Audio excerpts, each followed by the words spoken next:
各位弟兄姐妹平安，感谢主，我们一起又来敬拜我们的主耶稣基督。今天是母亲节，先跟在座的每位母亲，及我们线上的兄弟朋友们说一声母亲节快乐。我们跟我们隔壁的母亲说声母亲节快乐，母亲节快乐。罗马书第8章35到39节，谁能使我们与基督的爱隔绝呢？难道是患难吗？是困苦吗？是破坏吗？是饥饿吗？是赤身肉体吗？是危险吗？是刀剑吗？然而，靠着爱我们的主，在这一切事上，我们已经得胜有余了。因我们深信，无论是死是生，是天使，是掌权的，是有权能的，是现在的事，是将来的事，是高处的，是深处的，是别的受造之物，都不能使我们与神的爱隔绝。这爱是我们基督耶稣里的。感谢主，上帝的本质就是爱，因为他先爱我们，并且教导我们彼此相爱。这爱是永远不会变质的爱。这时我们要用这首你爱永不变这首诗歌来进入今天的祷告，还有今天的敬拜。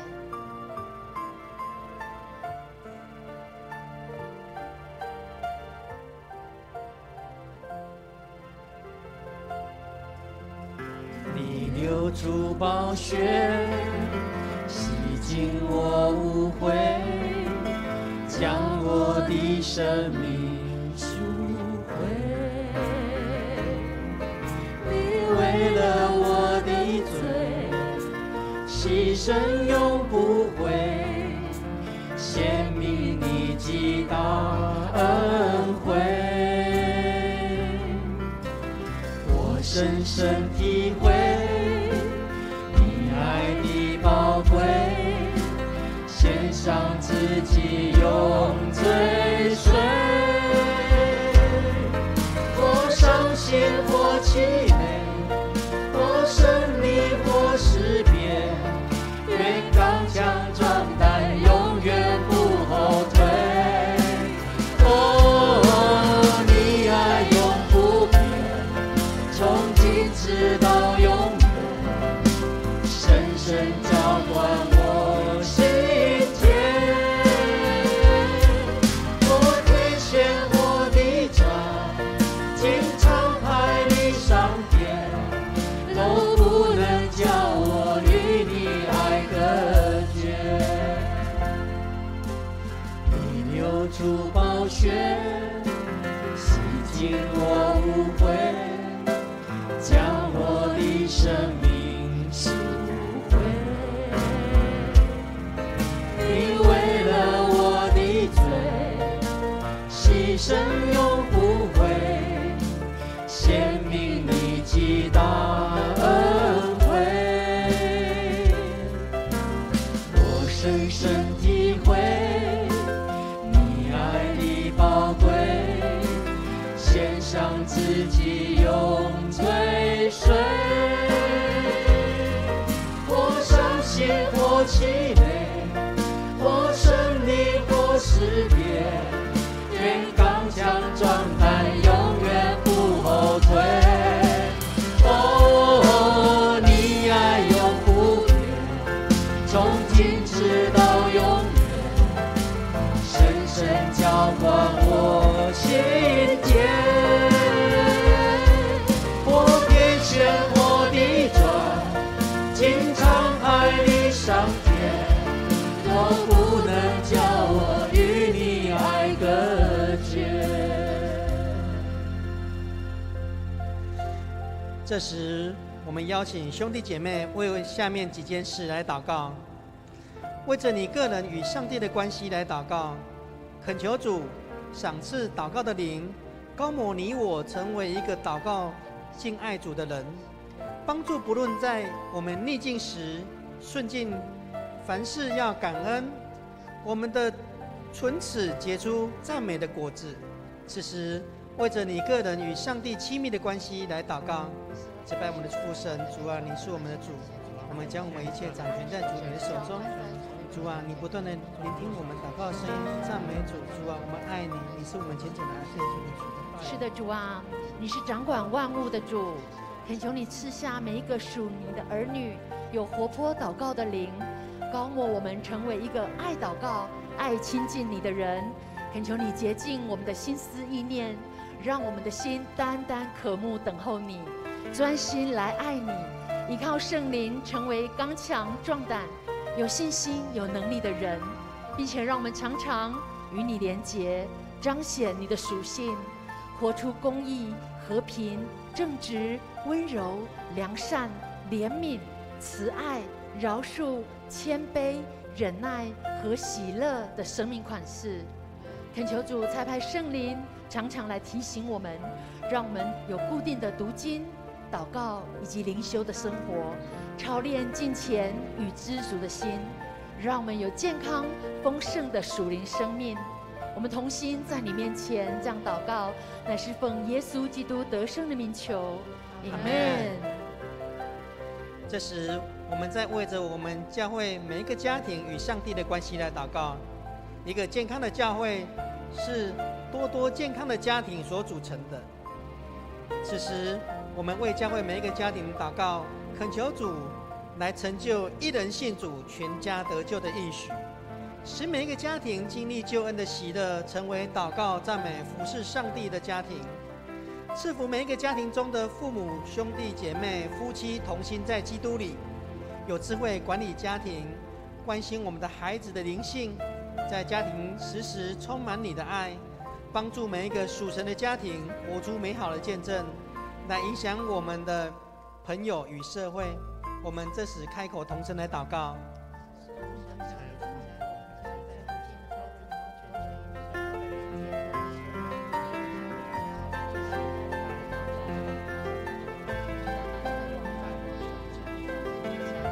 亲爱的天父上帝，这时我们要为着我们富强每一个家庭来祷告，恳求你教导我们在婚姻生活中尊主为大，夫妻能彼此相爱、接纳、扶持，又赐下勇气与智慧。当我们家庭遇到了挑战跟困难时，有能力阻挡一切的攻击与破坏。在家庭跟亲子的教育上，帮助我们的孩子不受电子商品、手机、iPhone、电脑种种的捆绑，空中家庭的时间能够建立组起家庭祭坛，与主亲近。也恳求主帮助经济陷落困难、事业遇到挑战的家庭，使他们在困苦中学习忍耐、等候，坚固他们的信心。因我们深信，主，你是我们患难中随时的帮助。主啊，你是我们每一个家庭的大家长。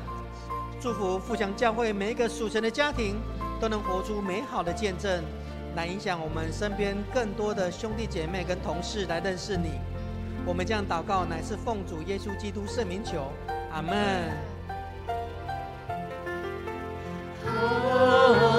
你爱永不变，从今直到永远，深深浇灌我心田。我天旋我地转，经沧海里上天，都不能叫我与你爱隔绝。再来，我们为着台湾的疫情与教会中的肢体来祷告。我们看到台湾的疫情在这2个礼拜更加的严峻了，许多的疫情已经影响到了我们的就学、生活、工作跟个人事业的挑战。恳求主赐下你智慧，帮助我们度过这次的困境与危机。邀请你成为我们认识的兄弟姐妹，你所知道他们目前面临到的所有的困难来祷告，可能是经济、事业、人际关系、心灵或者疾病。我们一起开口来为台湾的疫情跟我们教会的肢体来祷告。慈悲阿们父神，主，我们知道在这次的疫情，我们面临到严峻的挑战。主啊，帮助种种内心愁苦困难的兄弟姐妹们，使他们能得到主你的声音的帮助。主啊，你是掌权的主，你慈悲怜悯人的天父上帝，我们看见新冠肺炎病毒渐渐的升温，在我们的国家社区当中传染开来，但是我们仍然要为着所领受的平安来献上感谢，为着许多在第一线的政府官员、医事医护团队来祷告，恳求主赐下智慧以及好的防疫策略，保守看顾受到病毒危害的百姓。许多因为疫情受到就业、生活、工作受影响的人，求主你怜悯，保守他们的身心灵的健康，也让我们身处在这些不安的当中，仍然有信心来面对完全未知的疫情的变化。这时候也为着我们教会当中的肢体欠安、心灵软弱的朋友来祷告，恳求阿爸父施恩怜悯医治在我们的弟兄姐妹身上。因为疫情影响到工作收入的朋友，恳求你赐下智慧及力量来帮助我们度过困境和经济的危机。我们在你面前这样同心祷告，乃是奉耶稣基督得胜的名求，阿们。这时，我们为了我们的国家的安全、世界的公义和平来祷告。我们看见乌克兰跟俄罗斯的战火已经打了2个多月了，恳求主你赐下怜悯慈爱在这个战乱的土地，求主保守看顾战火中的百姓、妇女、老人、小孩，能保护他们安全。恳求主让这件事情赶快得到和平。还有因为战争引起的全球的经济危机、通货膨胀，让我们同心为着国家的安全还有世界的和平公义来一起开口同声祷告。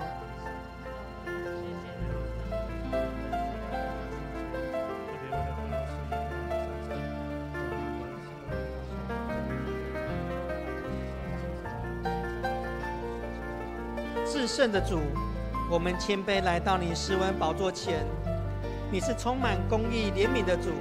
主啊，因为人类个人的贪婪跟背逆你的，时常只有看重他自己的利欲跟欲望，造成现在世界充满了不公不义，大国吞并小国，有权势的要压迫弱小的，使许多人都活在黑暗当中。这时，我们要为着乌克兰与俄罗斯的战火来祷告，因为战争，许多人失去他们的家园、亲人，甚至生命。恳求主听见他们在黑暗中求叫你的声音，恳求你的圣手安慰扶持，来保护他们，还有他们心灵的受伤。因为战争引起的世界的经济危机跟通膨，希望主你能赶快让它得到了稳定，让你的公义和平临到世界各角落。我们将祷告乃是奉主耶稣基督得胜的名求，阿们。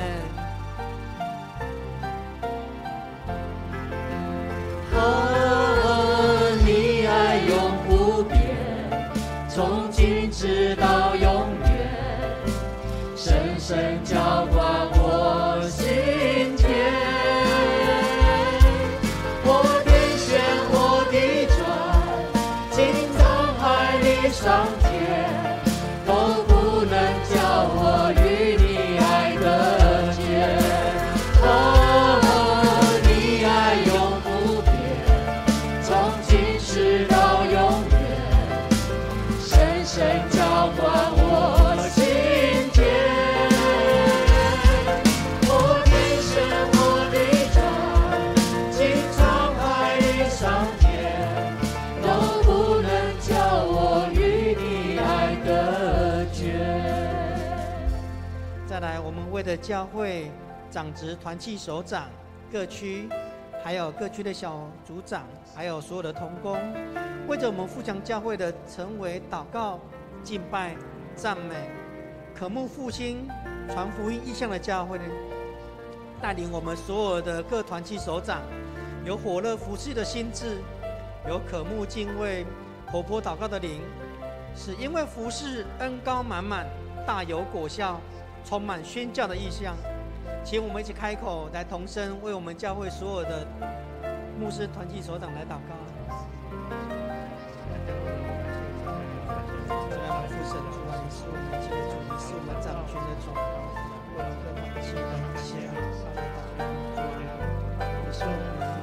祷告的主，恳求你彰显对富强教会的宣教计划以及意向，恳求你兴起长职、团契首长、队长、小组长、信徒来成为牧师、传道干事最好的同工，让我们用祷告、用实际的行动来支持教会、牧区、团队等等要推动的事工。让我们在所有的事工上面能够看见自己的责任，彼此有好的配合，同心合意，兴旺主圣工，让整个教会发展可以行走在合主心意的道路上，彼此服侍。我们也愿意不断的来装备自己，为主所用，让富强教会成为这个城市、这个社区祝福的大出口，好来回应你对我们每一个人的呼召。我们在你面前这样祷告，乃是奉耶稣基督得胜的名求，阿们。最后为今天的主日礼拜的程序，夏牧师的讲道分享，恳求主的圣神临到我们在座每一位兄弟姐妹及我们线上的朋友身上，保守带领今日的主日礼拜从头到尾，主的恩典满满与我们同在。请我们同心开口，为了今日的主日礼拜牧师的讲道来祷告。主，感谢你，赞美你，感谢今天招秀的在你的圣殿，主要来敬拜，要得胜，这样可以说很快。亲爱的主，感谢你赐下祷告、敬拜、赞美的灵运行在我们富强教会当中，让我们的敬拜充满上帝的荣光与我们同在，保守看顾今天整个主日敬拜的程序一切的顺利，保守夏牧师今日所要传讲的信息，恩膏满满高抹我们夏牧师，使他所说的话语句句带有属灵的能力，丰丰富富吸收在我们的心里，成为我们兄弟姐妹信仰与生活属灵的米粮。通过信息与启示，再次经历你的同在。有求主纪念我们当中线上还有未信主的兄弟朋友们，恳求主的灵与他们同在，让他们能够享受在敬拜与你相遇，生命得着改变。将今天主日敬拜恭敬交托在你的圣手，求主掌权。祷告是奉主耶稣基督得胜的名求，阿们。是的，感谢赞美主，在每个主日的开始，我们能够一起用祷告、用诗歌来进入我们的敬拜。这个时候，邀请你一同起立，好吗？我们齐声来赞美敬拜这位值得我们尊荣、荣耀的神羔羊。荣耀，荣耀，荣耀神羔羊，荣耀，荣耀，荣耀神羔羊，荣耀。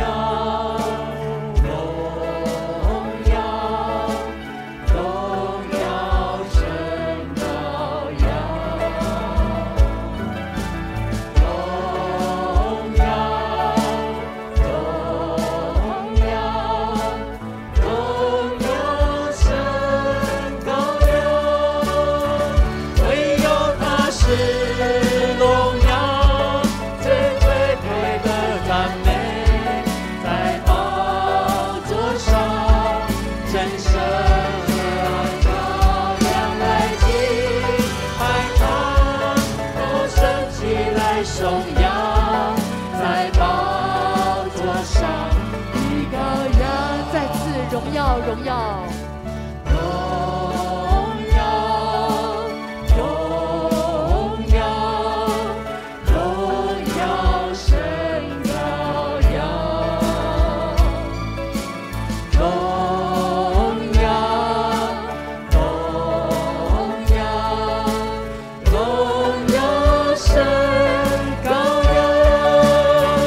唯有他是荣耀，尊贵配得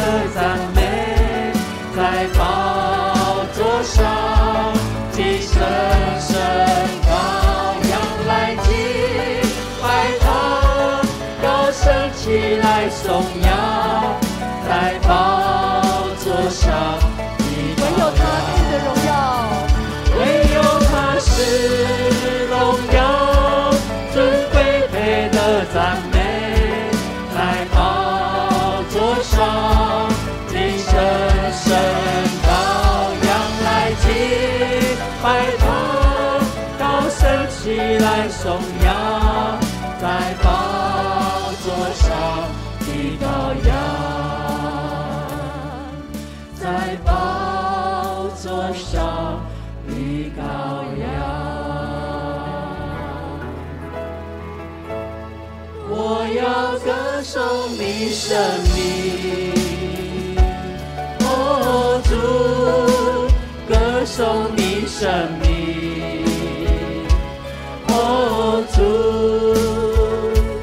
因为你生命至高配得赞美。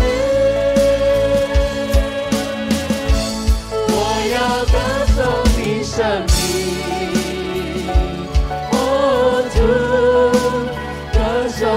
生命，哦主，因为你生命至高配得赞美。我要荣耀你生命，哦主，荣耀你生命。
亲爱的父神，是的，你的名至高，配得赞美。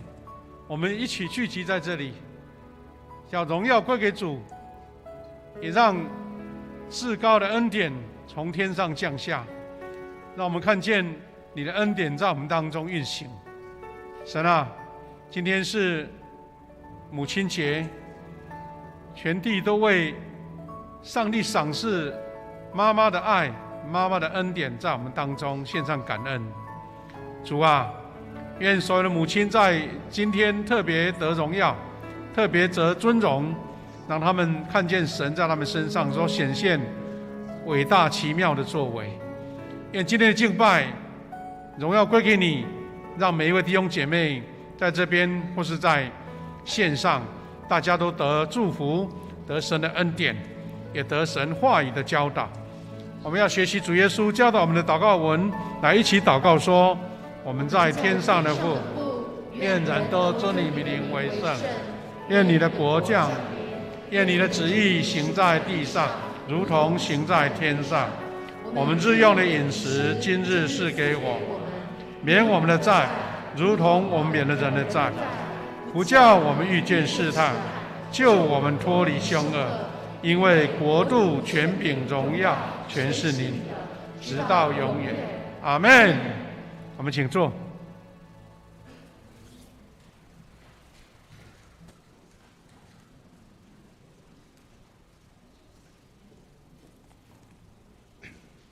紧接着，我们恭受上帝的话。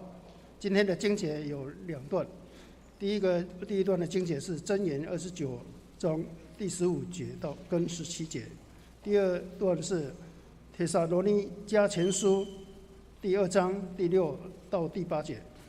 我们一起来恭诵箴言29章第15节：鞭打管教可增智慧，放纵的孩子使母纠缠。管教儿子，他会使你终身平安喜乐。帖撒罗尼迦前书第2章第6到第8节开始。我们不求任何人的称赞，没有向你们求，也没有向别人求。身为基督的使徒，我们本来就有权要求你们尊重。可是你跟你们在一起的时候，我们温柔地待你们，像母亲乳养儿女一般。为了爱你们，我们不但愿意跟你们分享从上帝来的福音，连我们的生命也愿意给你们，因为你们是我们所疼爱的。紧接着是我们的献诗，今天我们请主日学的小朋友来为我们做影音的献诗。妈咪，之后我们请牧师为我们讲道。今天牧师的讲道主题是母爱、天性与智慧。母爱、天性与智慧。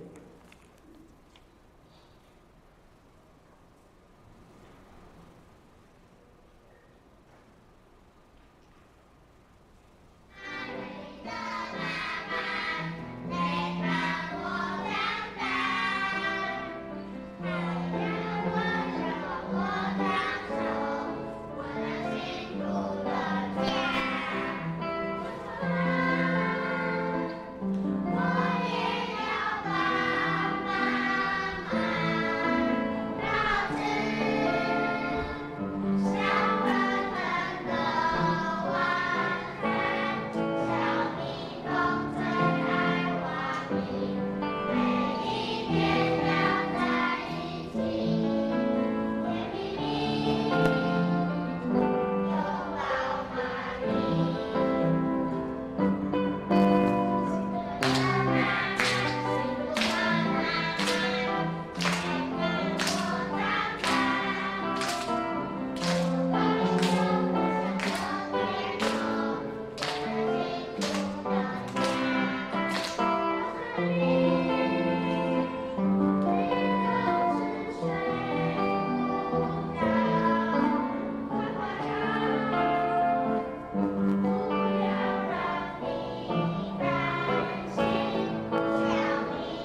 望你永远健康年轻，然后我们很开心每天回去都能吃到你香喷喷的饭。感谢你这么多年照顾我，谢谢你，希望上帝永远爱你，我也爱你。妈咪，谢谢你照顾我，我爱你。妈咪，谢谢你每天照顾我，辛苦了。妈妈，我爱你。妈咪 ，I love you， 祝你母亲节快乐，爱你哦。妈咪，祝你母亲节快乐 ，I love you。妈妈，母亲节快乐。妈咪，上帝爱你，我也爱你。最温柔的妈妈，祝你美丽动人，快快乐乐。上帝爱你，我也爱你。最温暖的妈妈，祝你福杯满溢，青春永驻，平安喜乐。耶稣爱你，我也爱你，上帝赐福于你。全天下最全能、最聪明的妈妈，祝你平平安安、健健康康、长命百岁、永葆青春。母亲节快乐！ Happy Mother's Day！ 妈妈，我爱你，母亲节快乐！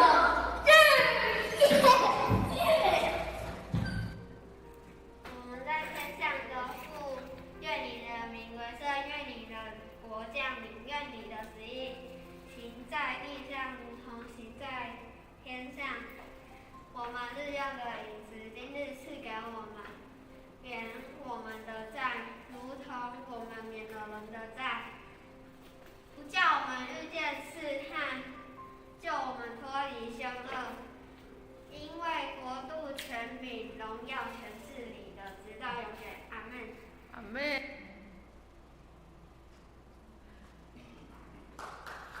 我们拍手，谢谢我们的可爱的小朋友哈。那2堂不一样的小朋友哈，第1堂也唱得很棒。各位弟兄姐妹，大家平安。我们主日学生因为也是疫情的关系啦，他们就用录影的方式来祝福在座的每位妈妈。那我们还是现场还是要行礼如仪一下，我们给在场的妈妈哈，给她祝福一下，说你是最蒙恩的妈妈，好不好？来祝福一下旁边的妈妈。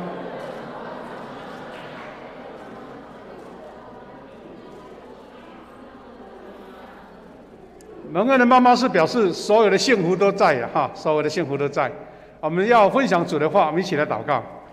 亲爱的天父上帝，感谢你，感谢让我们在母亲节的时候心中特别的温暖，是因为主让我们借由妈妈的爱，看见世界各种美好跟更大的可能性。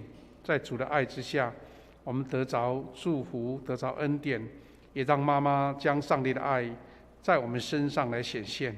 我们要从你的话语得着学习跟造就，也求你带领我们一下时间，让我们说的以及听的，大家彼此都得勉励跟造就。祷告奉靠主耶稣基督的圣名，阿们。在母亲节的时候，我们有一些非常经典的一个祝福哈。那我们常常也从圣经里面得到更多更深的学习，我想这个是我们过母亲节更棒的一种礼物哈。那今天的主题叫做母爱、天性与智慧。那这3个词当中的关系啦哈，我是要借由圣经里面的话跟大家一起学习说，神把妈妈放在这个世界的生命里面，那妈妈的爱是从天上而来，它自然的显现的。但是怎么样让母爱的恩典能够造就成全在儿女的身上？圣经给我们的智慧，那就更重要。换句话说，大家都跑在起跑点，你这个妈妈有爱，我的妈妈也有爱啊，大家没有什么好比较的。但是在爱的里面，看见神给我们的智慧，让儿女真正在上帝的恩典中，成为独特的神所命定的一个美好的神给我们的产业。那这个才是我们在学习这个母亲节神的教导，让我们更多的装备跟学习。我们刚刚读了2段经文哈，第一段经文哈，这个是传统的翻译，它叫做鞭打管教可增智慧，放纵的孩子使母亲羞愧。我想这个内容大家熟的不得了了哈。不过我们听到鞭打会吓一跳，说怎么圣经里面有这样的话语哈？其实我们应该可以比较婉转的说，那是不同时代的翻译哈。像牧师的年代呢，老师妈妈拿那个我们说鞭子啦，或是什么样的那个来教导来杖打，其实都感觉很自然没有什么，因为大家都一样不过现在时代进步了，我们台湾社会不小心拿棍子打孩子呢，会被告家暴哈。现在小孩子很聪明他会偷偷录影起来然后跑到家事法庭说我妈妈鞭打我所以这个鞭打意思就不限在那个字眼上面就是说我们用什么智慧来教导管理自己的孩子成长，那就可以增智慧，而且如果放纵没有管教，会让妈妈羞愧，因为他后来的成长就不如你的预期了所以他说管教儿子会使你终身平安喜乐，这个是我们一个基本的一个概念。那从圣经里面就一直教导。当然我们从传统从历史以来，这些话也没有什么特别，就是管教孩子是我们应当的。但是现在这个社会呢，各种资讯都进来，各种不同的这样的一个讯息，让我们发现说教导孩子不再是那么样的死板，而是加上智慧，才能够成就神在你身上所赐给你这个儿女的产业，能够成为神荣耀神的一个子女这样子。那第二段经文是在提到保罗他来祝福或是来教导他们在帖撒罗尼迦的教会。那这段经文主要的意思是保罗爱这些信徒，他说我不只是不求你们的称赞，也没有向你们要求，反而是身为基督的使徒，我们本来有权要你尊重，但是变成我们站立在这，是用要求你尊重，其实是更大的是爱护你们，就像母亲乳养儿女一般。换句话说，爱这些弟兄姐妹，保罗是用爱儿女的心态，就像我们很多小组长，我们很多区长，他们为了照顾这一群组员用尽心血不输给做妈妈的这样子。那我们所以从上帝爱我们百姓，保罗爱教会的弟兄姐妹，他说为了爱你们，我们不但愿意跟你们分享上帝来的福音而且连我们的生命也愿意给你们。那种爱是超越一般的爱，是一种从神而来的爱。那在今天这个母亲节的时候，我们要从妈妈的角度，我们怎么样从神得到成为一个称职或是一个被神所重用的器皿。因为我们知道母亲生小孩好像是天经地义，然后母亲教导小孩也是天经地义，但是从我们跟神的关系里面呢，神把孩子托付在你的家，变成你不只是你的产业，而且是你的任务、你的责任，甚至我们就像一个管家一样，神交代在你身上所以我们可以从圣经里面看到在圣经里面有各种让我们学习的母亲，他们所表现出来的怎么爱、怎么栽培自己的儿女，也是成为我们一个启发所以圣经中母爱的各种面向，刚刚我们提到说，上帝呢，他用母亲的爱来表达他对百姓的爱。在出埃及19章第4节，上帝对百姓这样宣告说：“我背着你们，正像母鹰把小鹰背在翅膀上，把你们带到这里归我自己。”这个意思是说，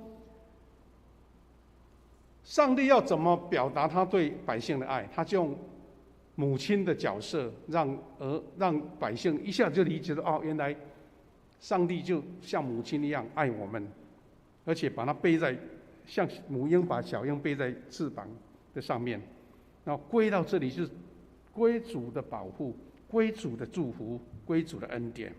我们刚刚在帖撒罗尼迦前书看到说，保罗牧养羊群的爱，他说：“我们温柔的待你们，像母亲乳养儿女一样。”所以，母亲的爱成为一个我们在这个人类的社会表达极致的爱的一种典型哈。那我很喜欢2句话对母亲的一种颂扬了哈。那这2句话这么说，人对母亲的颂扬，他说这个世界上最接近上帝之爱的应该是母爱。就是说，怎么样去描述上帝的爱啊？我们看不见嘛，摸不着，但是妈妈的爱就是让我们能够体会、看见神的爱这样子。另外一句话说，一位好母亲抵过100位好老师，因为这位母亲呢，她是用生命在教导自己的小孩，不是知识上的而已。学校老师可能可以教你很多常识、很多知识，甚至有跟你教了很多规矩。但是我们知道，一个人的成长，他是生命的全部。妈妈，一个好妈妈，她会抵过100位好老师这样子。所以呢，我们看见，当我们在庆祝母亲节的时候，很少看到说有爸爸在吃味，或是说嫉妒、吃醋，说你们怎么只在谢谢妈妈，不谢谢爸爸。当然我们有爸爸节了哈，但是我们知道说，母亲她在神所设立的当中一个独特的地位，独特的。从上帝创造亚当是夏娃，然后亚当夏娃因为犯了罪被赶出伊甸园，上帝的命定就已经在母亲的身上了。因为说你要怀胎受苦，乳养你自己的儿女。所以，因为他承担的特别的能力，也特别的一个任务，所以呢，没有人敢挑战母亲的爱的地位。每一年母亲节的时候，我们有人都会接到我们台湾的一个导演吴念真哈，他拍的一个短片哈，4分钟的短片，他在讲述台湾的母亲的一种坚韧、辛苦、辛劳任劳任怨那种感情哈拍得很到位了。那其中有一段话让我觉得蛮有感触的。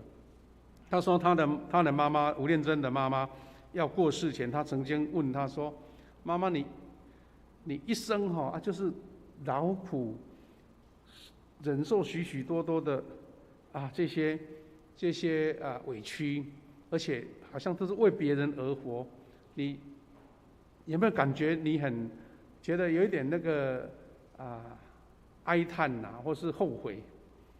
他在问妈妈说：“一生劳苦也没享受到什么这样子。”然后他的妈妈也很坦白的跟他提到说：“妈妈都能够承受那个怀胎10月生产的痛苦了，世间哪有什么样的委屈度不过的呢？”那这个妈妈讲的这句话，也是代表全母亲的意识啦，是因为上帝把这样的任务放在妈妈的身上，那一切的劳苦都不算什么，因为最痛的生产的痛都已经度过了。所以圣经里面呢，让我们看见好几位妈妈，她们有非常美好的典范，是母爱跟智慧都互相连结的。第一个就是胆识与谋略的爱，是摩西的母亲，叫做约基别。他在法老王宣告所有的在埃及境内的所有的犹太人的，只要生下儿子的，就要把他除掉。那个是一种集权统治之下，为了怕以色列人繁衍的太多，所以把男生除掉，就会消减出他们的一个侵略跟威胁。在这个情形之下，摩西的母亲生下他了，他在身边好不容易保护了一段时间，已经没办法，因为孩子哭声越来越大，一下子就可能显露出来，怎么办？母性的那种伟大在这个时候显现。他为了让这个孩子活命呢，他竟然叫他的摩西的姐姐用一个篮子，还有涂上柏油，反正是早期那个时代能够防水的一个篮子，把这个小摩西放在他的这个篮子上面，然后在埃及的尼罗河边的芦苇丛里面。这是一个非常奇妙的故事，因为这个是摩西以后做出伟大贡献才会显出来这个故事嘛。如果摩西被杀掉了，就没这个故事了。那因为妈妈为了保护儿子的生命，用尽办法，用尽策略，而且放在草丛当中。在草丛当中呢，让法老的女儿看见了，公主看见了。原来是要把它除之而后快的一个势力，一个国家或是政府的势力，但是被法老的女儿看见了，就变成可爱的儿子了。你懂我的意思吗？就是说，如果从一般政治的眼光，这个孩子是要被杀掉的，但是从法老女儿的角度，他是一个可爱的婴儿，他是我要把他抚养长大的儿子啦。所以这两个转变当中，因为约基别用这样的智慧，让孩子不止保全，而且是免费吧，就是放在王宫里面被做最好的栽培了40年。而且更厉害的是摩西的妈妈不是这样就离开孩子她还当养保姆，原来是生母变保姆，然后到埃及的宫廷当最好的就是不用花钱可以把孩子养育长大，真的是非常的奇妙那因着母亲约基别的智慧，摩西不仅没有像别的孩子一样被一出生就被杀掉，反正有机会进入埃及的宫廷，学习埃及的一切学问，就成就了伟大的历史。这是神特别的恩典，但是要有胆识跟谋略，而且是冒险，因为不可能这个下去到底会活会死不知道。第二个是交托与奉献的爱，就是撒母耳的母亲哈拿，她好不容易跟上帝祈求得到一个孩子。从我们人性的角度，这个孩子是疼命，怎么可能离开我身边呢？大概是24小时都不离开是最好的，因为他多么难得到这个孩子，但是他因为爱，所以呢愿意将爱子献身离开身边，然后奉献他到圣殿为主所用。这是多么大的一个智慧，因为他必须要割舍那个亲情的爱，但是成为一个大爱，被神所用。那也是一个非常奇特的先知撒母耳的母亲，她被献到以利的前面，哈拿把撒母耳奉献出来。那这是看到这些图画，我们看到说，这位妈妈心中难舍，流泪一定是有的。但是我们看到有一段经文就是哈拿的祷告，哈拿跟上帝的祷告，在撒母耳记里面，他是用那种宽广的国度的心在看他的儿子。他知道说，上帝赏赐我这个儿子，不只是让我满足妈妈的心而已，上帝赏赐这个儿子是要我看见神伟大的作为，我成为一个承载神的祝福的工具，而不是自私的拥有自己的儿子这样子。所以撒母耳的母亲哈拿是智慧的母亲，培养出撒母耳这样的敬虔的后代。她的智慧在于谨守跟上帝之间的约定。所以撒母耳继承了母亲敬虔的信仰，后来不断成长，蒙神的喜悦，成为以色列历史上最后一位士师。我们知道说，士师传承到王国的时代、帝国的时代，就是由撒母耳亲自来完成的，而且他还高摩了两位国王，就是扫罗王跟大卫王。所以他既然被称为士师，又被称为先知，成为一个承先启后、一个传承一个新的世代的人物。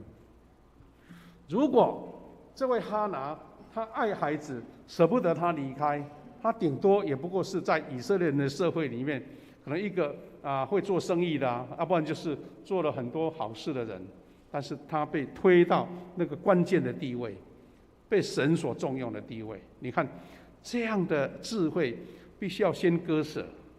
第三个是单纯的信心跟培育的爱，就是我们也很熟悉的提摩太的外祖母罗以和母亲友尼基，用纯真的信心这边没有涂上红色的字在填空里面。罗以外祖母，母亲友尼基，他是用纯真的信心培育他成为一个宣教的勇士。保罗用这样子话语来称赞他。所以提摩太的外祖母和母亲引领他走上一条信心的道路，使他从小就明白圣经。而且他的妈妈友尼基呢，是虔诚侍奉主的母亲，用言传身教为提摩太建立了一个美好的榜样。那这些图画我们看到这种阿嬷妈妈陪孩子成长，读圣经认识主的话，一种美好的画面这些都是历代的名画。各位弟兄姐妹，我们从这三个母亲的典范，看见一个孩子的成功，纯粹用单纯的母性之爱，那还不够的。换句话说，每一个人都被神所内建的。我们看到一段经文就是刚刚的经文，或是我们从圣经里面看到说，母爱在天性跟智慧之间的抉择，或是怎么样巧妙的运用，那是做妈妈的我们在座的姐妹非常重大的一个责任。刚刚我提到，上帝创造也是内造了天性的爱赐给母亲，而且同样这种爱呢是赐给人类跟万物的。所以我们看见的一个母亲的生命，孕育儿女的妈妈都是这样的爱。我们常听到说虎毒不食子，对不对？鳄鱼那么凶狠，它生小孩是那么温柔嘞。狮子啦、老虎啦、豹啦一大堆，我们看到说这种生物的奇妙，在母亲的爱里面感到不可思议。我们看到那个企鹅为了要呼吁自己的那个下一代，那孵蛋他甘愿蹲在那个冰天雪地当中，蹲到这颗蛋不要掉在血的上面，而且呢让它孵化。孵化的时候还是那么小，毛还没有办法保护的时候，还继续蹲在那边。不过国王企鹅很特别，国王企鹅是爸爸在孵蛋，妈妈跑去海洋里面抓鱼回来喂小孩。我们都看到说，这种无可解释的力量从神创造就有了，所以这个是爱成为生命的成长延续的动力。不过讨论的点在这里了。我们常听到一句话说，天下无不是的父母，对不对？这句话没有人敢挑战呢。我们做的都是为你好，反正教孩子做这个做那个，说我是为你好，你就要听。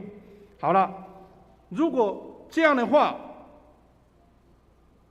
这样的定义是完全正确、完美无缺的，这个世界就没有所谓的放荡子啦，没有所谓的一个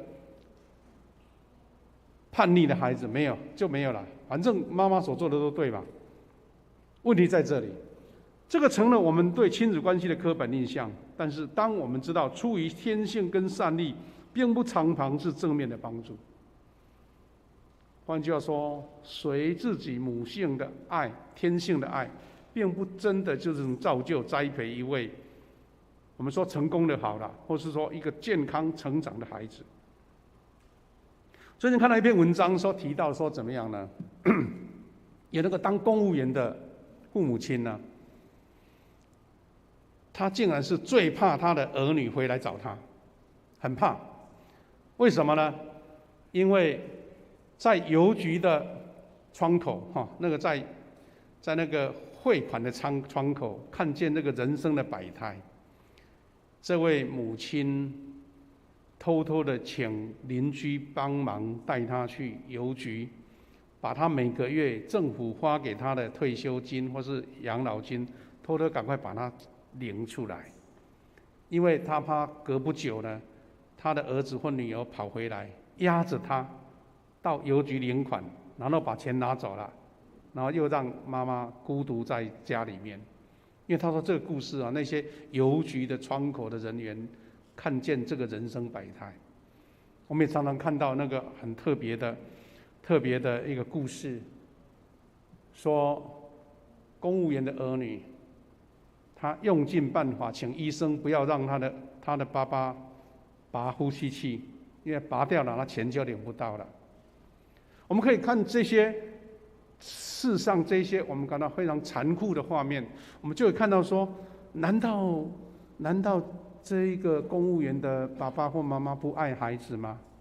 没有，是因为很多事情在孩子成长过程当中遇到了许许多多无法用亲情所改变的事，罪、人的私欲、人的软弱、人的贪心，都在这边让母爱的效果没有达成。所以如果说从天性跟善意如果是全部正面的，我们这个世界就没有所谓的叛逆的儿子，没有不孝的儿子，没有让父母亲伤心的孩子。所以呢，我们知道说世界上好多的学问，很多的教养的专家都在讲这些题目，但是我们可以从事后去反映说，那如果是这些教导都完全正确，照这样做就会成功，那世界上就是太平了。所以就看到一个小故事说，有位美国的心理学家，他专门研究亲子教育，所以又是口才很好，所以常常到处去演讲啊，讲他怎么样养育儿女，哇，很受欢迎啊哈。他讲了一个题目，那个时候还很年轻，还没结婚，哇，讲得头头是道。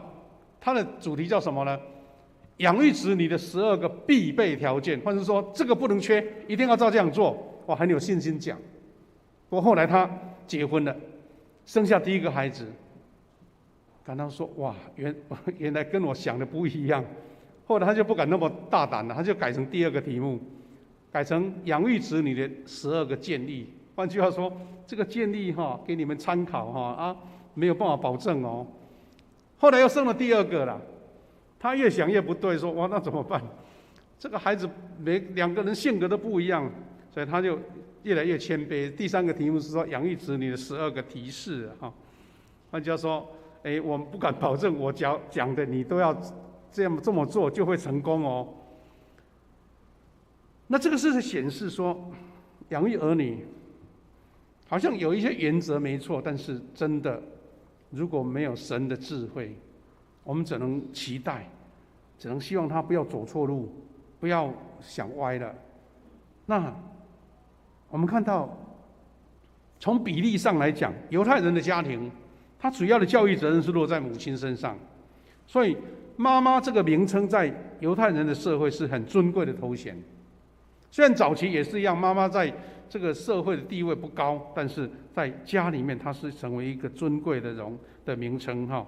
那我们常圣经讲到说才德的妇人这样子。有人统计说，犹太人占美国总数不到3%了哈，但是全美的大学犹太裔的教授占了30%。你看那个差距那么大，而且诺贝尔奖得主15%是犹太人。那照一般的社会学的研究说，犹太人他们的智商也没有比一般人高说不定还没有我们台湾人高不一定啊。至少是没有什么特别啦，没有什么特殊，但是因为他们的教育方式，妈妈从小就用圣经的教导孩子，让他成为一个被神所赋予力量跟智慧的人，那这个才是成功的关键。我们可以从圣经里面看到很多智慧的话语。箴言9章10节说，敬畏耶和华是智慧的开端，认识至圣者便是聪明。这些犹太人的妈妈，她从小，她知道说有很多他们传统下来的一些教导，但是她会把孩子带到信仰里面。就像《生命记》很多的话语在讲说，你要怎么样把孩子带到神面前。而且，因为智慧的妈妈，箴言31章26节说：“才德的妇人开口就发智慧，她舌上有仁慈的法则。”所以，在这个地方没有人讲说她有多厉害，多么能干，她什么虎妈，对不对？她只讲智慧，智慧的妈妈。所以，刚刚我们读的这段经文说，29章15到跟17节说，管教及督着儿子可增智慧，又会使母亲终生平安喜乐。换句话说，从神而来的智慧，才是加添这个从本性天性教导的孩子当中，成为关键的变化的一个部分。简单来讲，就是说，每一个用天性养育的儿女成长呢，都是大家齐头平等的，但是让他成为不一样，让他成为特殊，让他成为神所赐福的，是因为用智慧，用神的智慧来教导他，带他到神的面前。所以呢，圣经里面常常提到说，神所爱的他就管教，主管教他所爱的人。希伯来书12章第7节说：“你们要忍受管教，因为你们忍受管教是表示上帝待你们像儿子一样。”那这些操练跟管教，让我们又从以弗所书讲到说，你不要惹孩子的怒气。那可以看到说，不是你用什么方法管教都是对的哦，是因为你用怎么样的神给你的智慧，让这个孩子看见自己的价值，看见自己的尊严，看见自己愿意追求成长，而不是你逼他成长。那这个就是我们说的智慧。所以我们看到说，用智慧管教儿女的母亲呢，大概有这3个面向。第一个就是母亲要克服出于天性的关爱啊。我们常会看到说，妈宝有没有？就是溺爱到一个程度，他根本予取予求，觉得妈妈所做的都是要为了我。茶来伸手，饭来伤口。妈妈、爸爸财产给我是应该的，各样事都是理所当然，没有感恩。那这个天性的爱，反而是害他，对不对？第二个是要付出受苦跟牺牲的代价。我们可以从刚刚我们看到那个摩西的母亲约基别，我们看到撒母耳的母亲哈拿，他们怎么样忍受自己那个让孩子揽在身边那种爱，天性的爱，让他成为一个被神所操练、磨练一个英雄的人物，那是不简单的事。还有一个基督徒最大的一个福气是，妈妈用祷告、宣告来交托上帝，来保守自己的儿女。或者说，你可能我们每位做母亲的都有一种程度会讲说：糟糕，我怎么样？这个孩子怎么教我都教不来，用什么办法、什么教育哲学教都不会了，你就乖乖的把孩子交到神面前。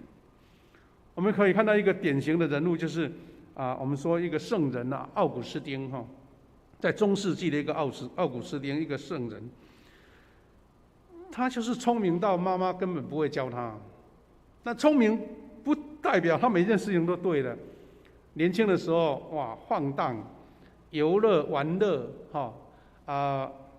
做了很多妈妈难过的事情，但是他又说不动自己的儿子，所以这位奥古斯丁的妈妈，这就是在神面前谦卑的祷告。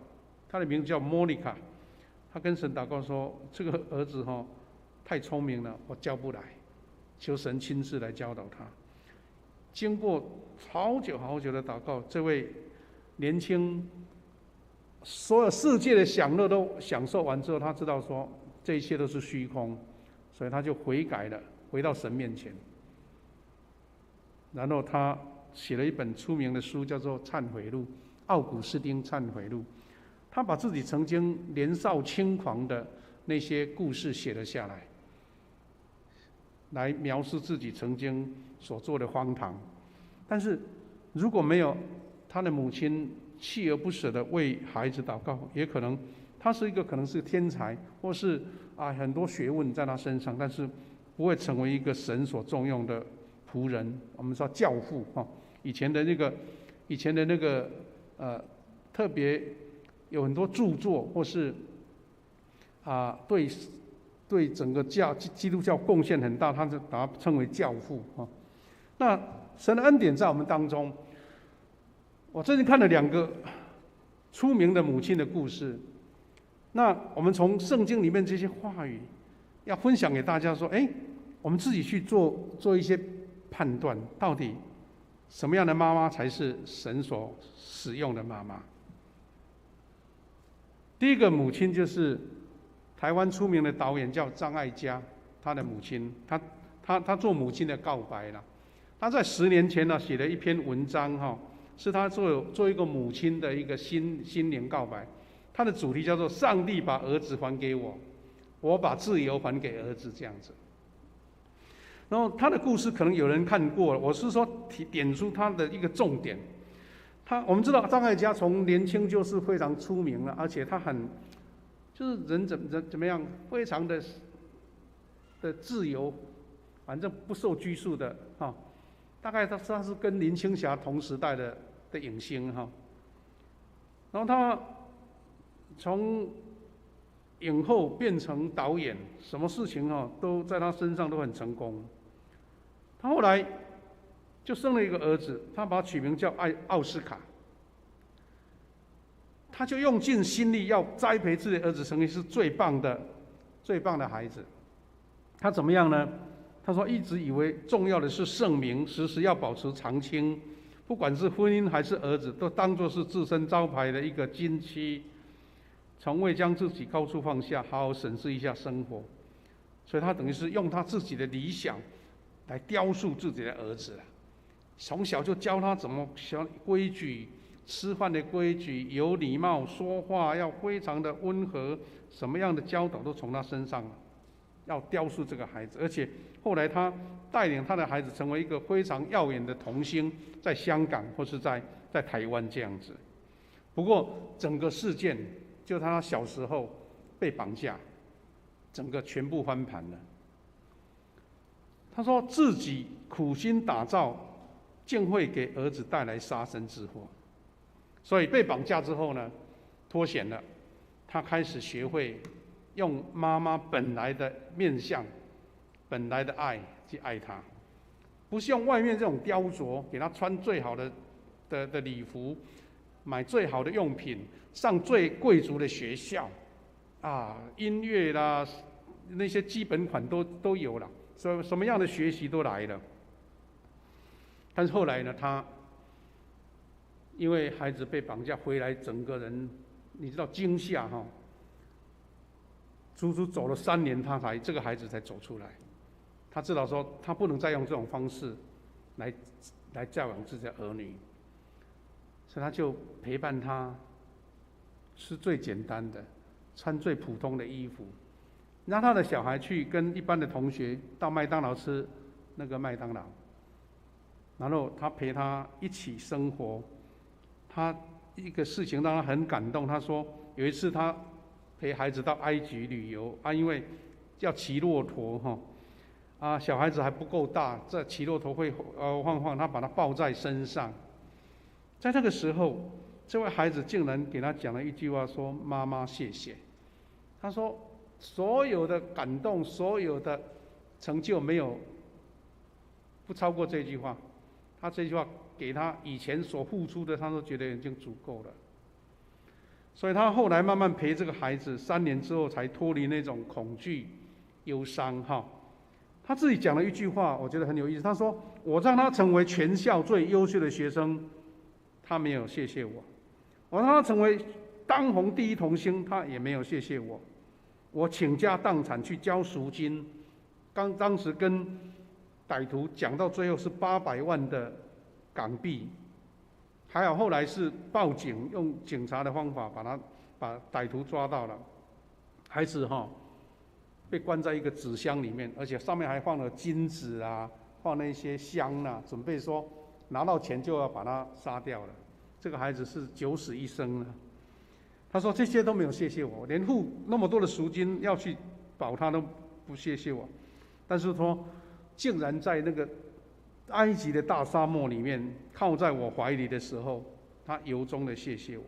他知道说，用物质、用人的方法，并不能造就一个儿童，而是在他的拥抱之下，妈妈的自由恩典之下，他谢谢他。所以他后来写的这篇文章，他说：“我是一个因为痛苦而长大的妈妈。”啊，这个是我们看到，等于是一个母亲的忏悔啦。他知道说以前所做的，啊，他也许在网络上可以搜寻到刚刚那个标题，就可以看到他的文章，很完整的文章哈。啊，这是张艾嘉跟他儿子小时候的照片，那长大的时候啊，陪伴他啊，最近照的照片啊。那第二个妈妈也很出名，而且我想更出名了哈，就世界首富马斯克啊，埃隆·马斯克，他是特斯拉的创造者，而且还送人到太空，你看多厉害！但他的单亲妈妈也来头不小，她是国际超模母亲，叫做梅耶哈。然后他等儿子出名，他才跟着更出名了。本来就很出名了，人家讲说你怎么教儿子的哈？我觉得他讲了一些看起来好像也是平凡无奇，但是竟然是做妈妈最重要的一个部分，尤其是脱离那种天性妈妈的爱最重要的一个抉择。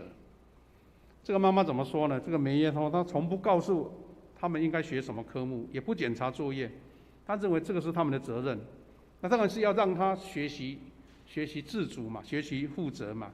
所以梅耶的哲学是不要为保护孩子而不让他们负责任，好像什么事都帮他做好，不是。他说从小就教导他们灌输孩子冒险的精神，要独立、善良、诚实、体贴、礼貌、辛勤工作，要做好事。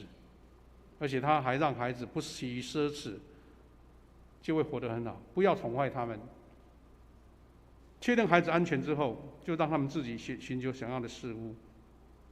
梅耶除了这个马斯克外，还有2个儿女，都非常优秀哈。然后家长可以教他们好好做人，让他们自己决定想做什么。那换句话说，梅耶呢，她在31岁就成为单亲妈妈，独立教养自己的孩子成长。我想她的条件不比任何妈妈都好，但是她能够教导出这样世界首富的妈妈，我们会看见到她的智慧了。她其实她的本业是一个营养师哈，是一个营养师，但是她越老哈越出名，越来越时髦哈，是这位妈妈梅耶。很多舞台哈要走秀都请她去走秀。因为他的风格跟他的一个气质哈，没有人可以取代哈。那他从小就跟自己的孩子培养的一个照片哈，那这是马斯克哈跟他妈妈的照片。弟兄姐妹，我们今天从圣经的话语得到一个非常重大的一个启示：当我们随着本性去爱孩子的时候，没有人说不对。但是当你思考说，从本性之外，用什么智慧？从神来的智慧，让孩子成为神所命定的那一个角色，才是妈妈更伟大的力量。期待我们在天性与智慧之间，神给我们最美好的学习。所以我们看到圣经这样教导说，接受信仰教育的关键是什么？圣经以赛亚书54章，我们的周报里面那个章数写错了哈，54章，他这样说，我们一起来念这一段经文来做结束，好不好？来，你的儿女都要受耶和华的教训，你的儿女必享平安。从另外一个角度是说，我们不用那么劳苦，请你把孩子交给神，神会带得比你想象中的更美好。等一下我们要唱一首诗歌哈，不过现在有一个稍微改变一个方式哈，我们要请同工来预备唱这首诗歌，叫《妈妈的手》。但是在唱的时候，我们要先为每位母亲来祝福了哈。所以呢，我们现在要请同工预备这些礼物哦，还有花，好不好？那我们在开始唱的时候，我们就坐着唱这首诗歌，一直唱，然后把礼物送给大家之后坐下，牧师再带领大家一起祷告。我们请同工预备哈。要祝福在场的妈妈，我们请妈妈起立可以吗？起立可以吗？我们要送礼物给你，而且开始同工来一起唱这首诗歌。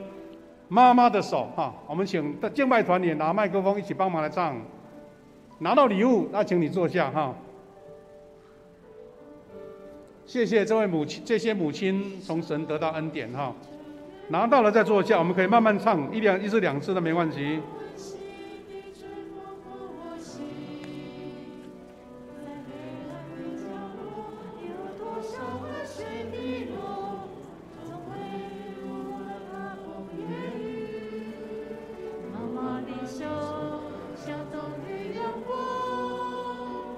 温暖在照射我心，在无数的夜晚，都能很常找到看到你来的天使。妈妈，你曾否为自己祷告？妈妈，天生的自己。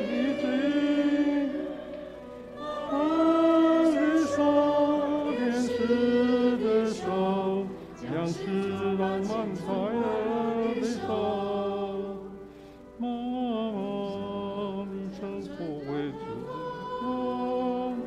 妈妈，眼泪的泪，在黑暗的角落，有多少汗水滴落，怎会有我冷到不言语？妈妈的手像冬日阳光。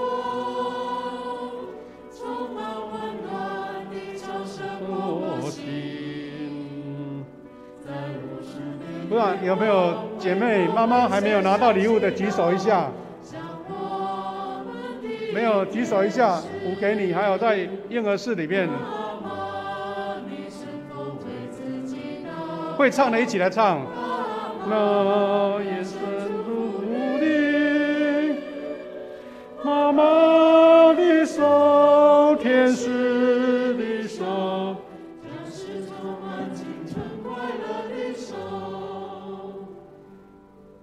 感谢主，我们为所有的妈妈来做祝福哈，教会一个小小的礼物跟花来代表教会对妈妈的一个感恩。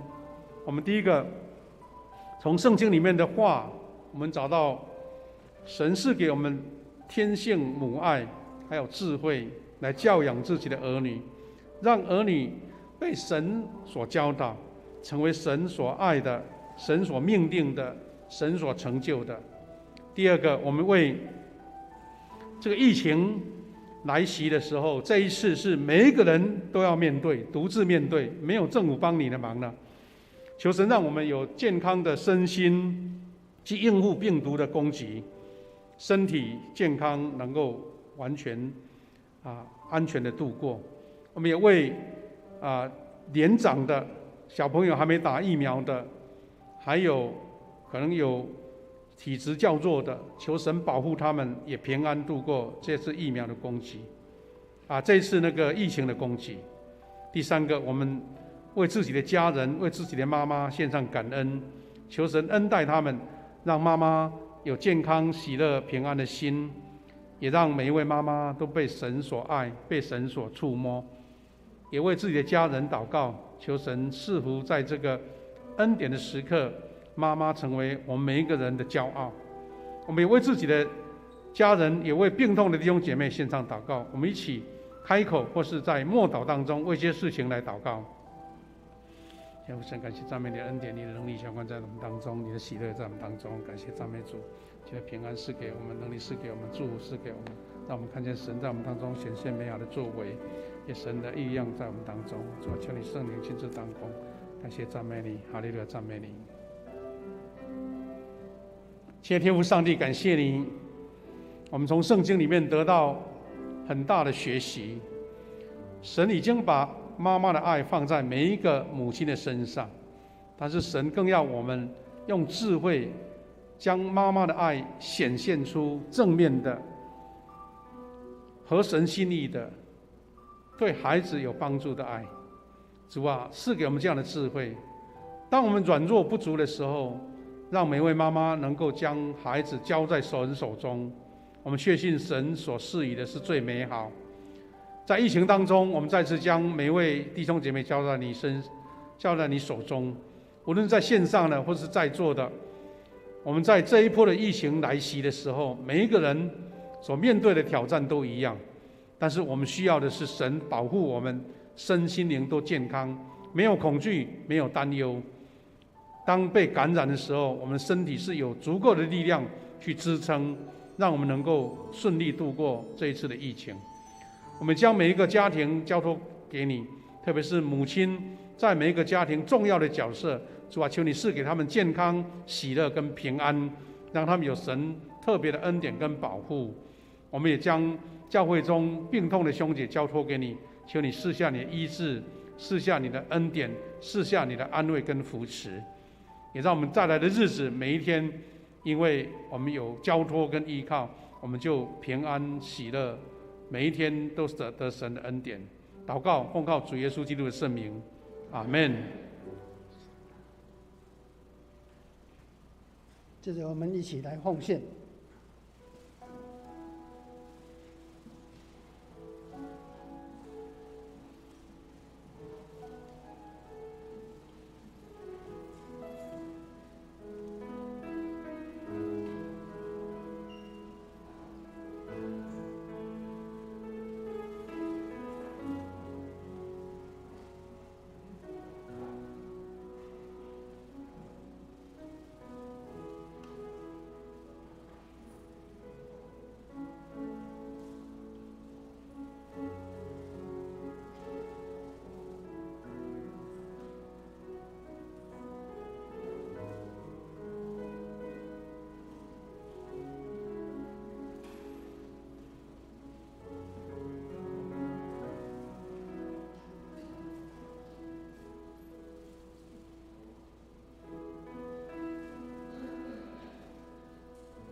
请起立，我们一起来唱奉献的诗歌《一生爱你》。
请坐。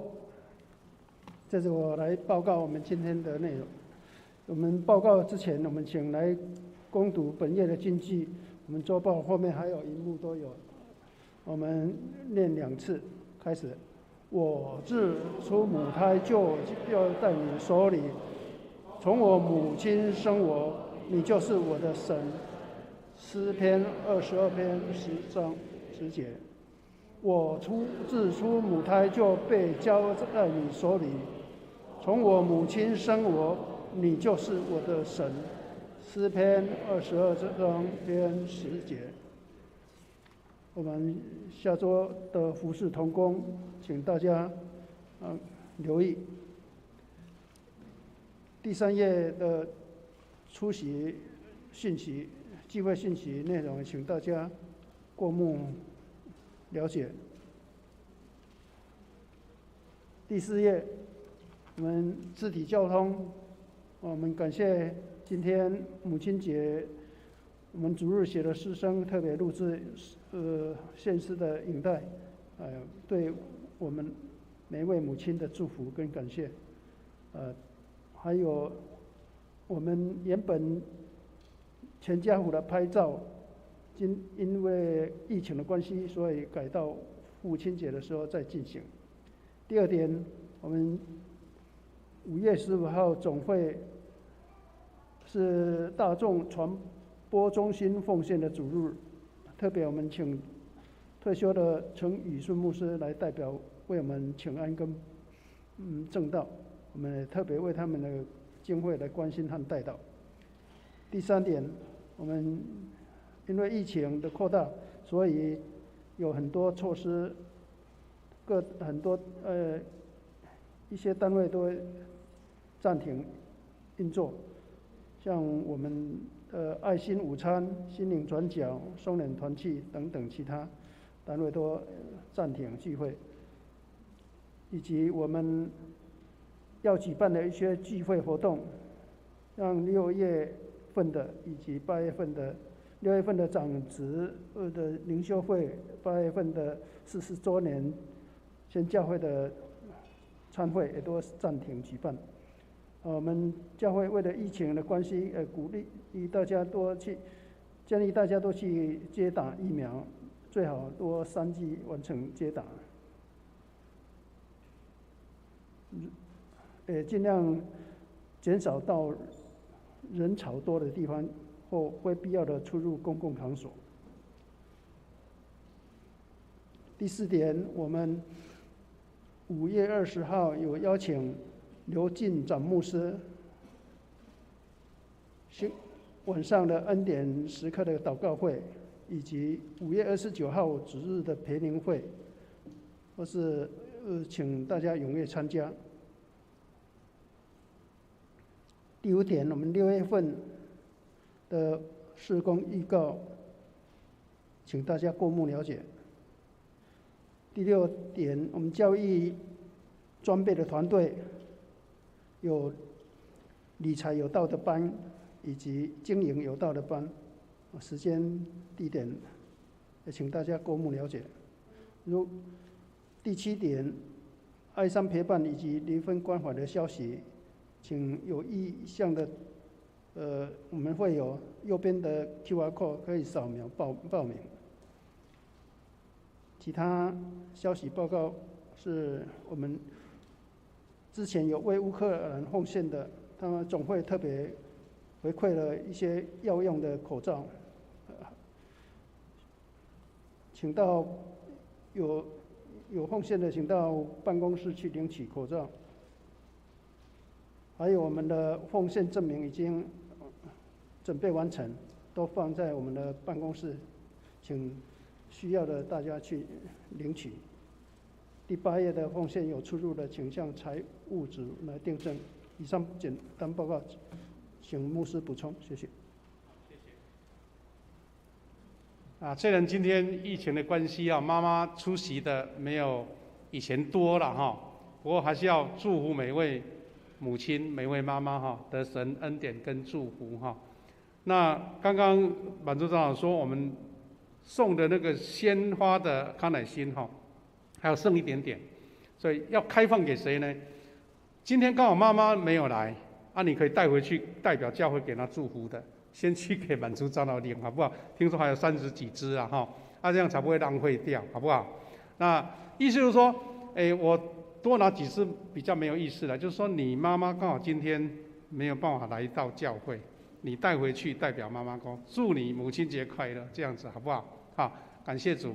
那刚刚有提到，我再强调一下，这个口罩乌克兰这个口罩，上个礼拜每个人发1份已经不够了，剩下就是有奉献的，有为乌克兰的救灾奉献的，每一个奉献者有1包要送给你如果你还没有领到，到办公室去当成你的礼物就对了啦那我们期待说下一次还有第2次的募款如果他还有口罩，我们再请他寄过来这样子那再一次祝福所有的妈妈母亲节快乐！再一次我们给他们祝福一下好不好？你是最蒙恩的妈妈，来给他们祝福一下，每一位妈妈祝福一下。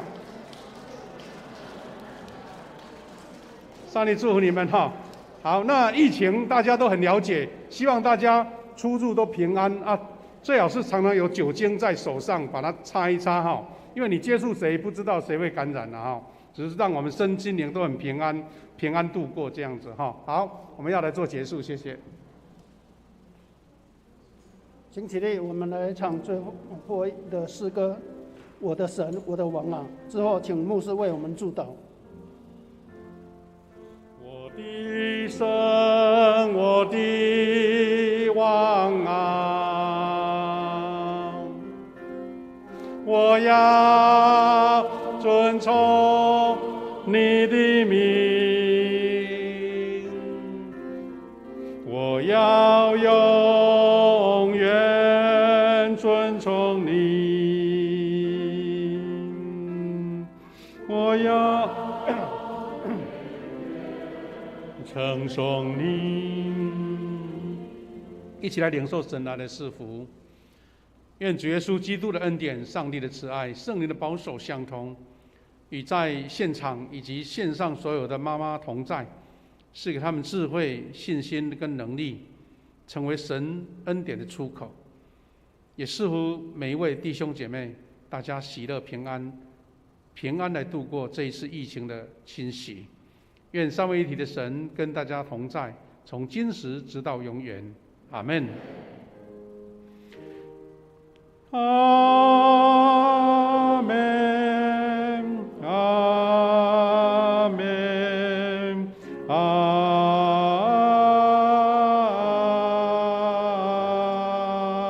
们。那请坐，来默祷闭会。